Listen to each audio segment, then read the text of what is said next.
Oh man, I'm supposed to not do anything else on Jordan B. Peterson, but came up on YouTube here watching on his own channel 27 minutes, 26-second video. I'm at 24:40 right now.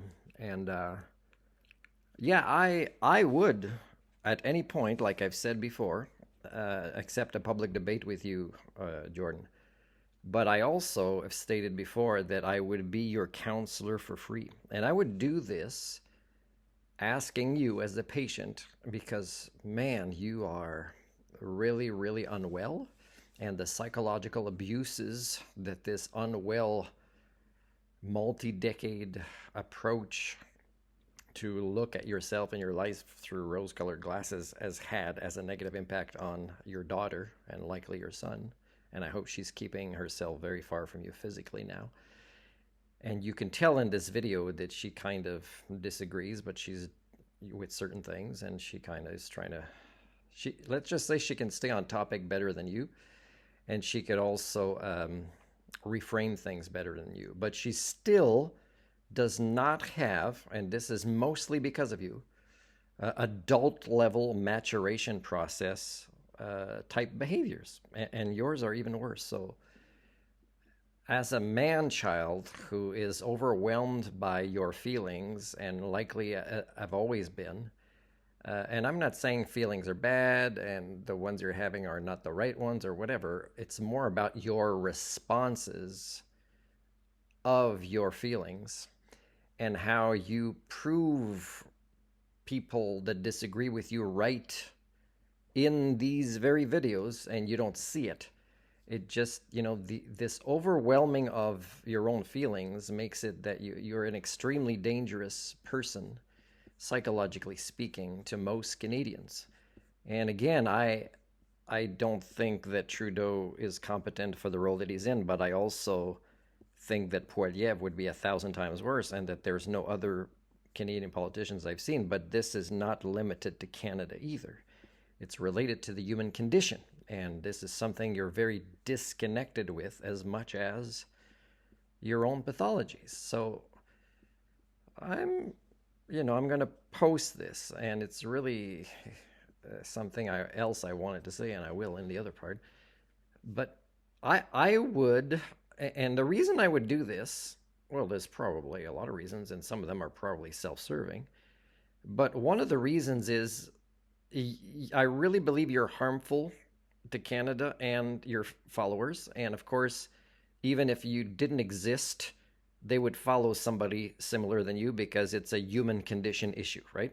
So you could claim you have this many followers compared to somebody that that you are threatening would be the one to re-educate you in the sensitivity of online use, social media. And again, this person would do their job not by changing your opinion on things, but just saying, hey, to keep your designation as a psychologist in Ontario, and I would hope that you would agree and understand this. Otherwise, really, I would recommend not just that you're disbarred, if that's the term, but that you're also maybe psychologically evaluated, which again should have happened a long time ago. If Canada's medical system was competent, somebody like you should have, been taken in.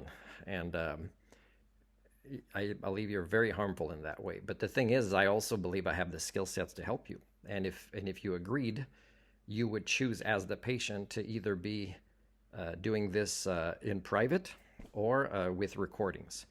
And it would take a long time, and we would have to agree to parameters at the beginning, and we'd put these on the wall, and sometimes the camera would go back to, this is what we agreed to, and this is how long it's going to take, and I'll be there for you.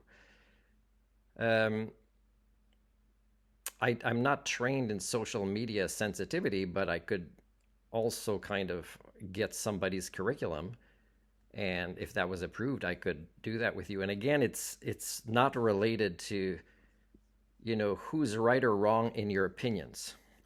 It's about what you should say or not say and how you should say it in relation to these opinions, because it harms others the way you do it.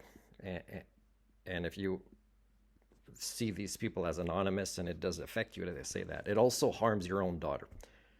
and your most cherished and beloved followers. It harms them the way you express your opinions. There's a childish bitterness and vindictiveness in it that you kind of know. Sometimes you say, hey, people can disagree with me, but if they're going to do it to my face or in public or whatever, they're going to get some tears, some bad language, some shaking, some sitting down after I try to stand up, and also some persistence that is psychologically abusive. Because when you can't be shaken from your position, when what is required for you to do that is reference the outside world just a tiny bit, people that you don't know but that read your things or that listen to your voice, and they kind of want a hero in their lives, and sadly they still can't let go of you as a potential hero because there's really no heroes to be had, so they're kind of desperate, they're kind of thinking you're the best there is. Then it's harmful that you don't realize that your approach to not just interacting with others, but to just your own life is toxic. I don't know what disagreements happen with your wife, because sometimes you do mention more about that. But I would say that if she wants you to tone down, let's say, the priorities of capitalism as a way to assess yourself, or followers as a way to assess yourself for being a matured or successful man, if that's her words, because she loves you and she kind of wants a healthier kind of family where everybody kind of makes more efforts to get together and not efforts to avoid each other physically at the same time in the same room, then I would have to agree with her. Looks like this was only about you again.